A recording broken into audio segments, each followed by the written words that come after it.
బంగాళదుంపలు ఉడికించి చల్లార్చి మంగళవారం గోవుకు తినిపిస్తే నరకోశ నరపీడ ఇవన్నీ కూడా తొలగిపోతాయి.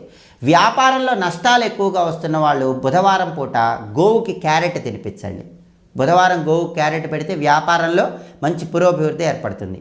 ఐశ్వర్యం కావాలంటే ఏ రోజైనా సరే గురు శుక్రవారాల్లో బీట్రూట్ కానీ పాలకూర కానీ ఆవుకు ఆహారంగా తినిపించండి, తప్పకుండా ఐశ్వర్యం కలుగుతుంది. పెళ్ళిళ్ళు కాని వాళ్ళు ఎవరైనా సరే గురువారం పూట టమేటాలు ఆవుకు ఆహారంగా తినిపించండి, తొందరలోనే పెళ్లి నిశ్చయం అవుతుంది. పిల్లలు పుట్టని వాళ్ళు ఎవరైనా సరే గురువారం పూట ఆవుకి వంకాయలు తినిపించండి. గురువారం ఆవుకి వంకాయలు తినిపిస్తే సత్సంతాన ప్రాప్తి, తొందరలోనే సంతానం కలుగుతారు.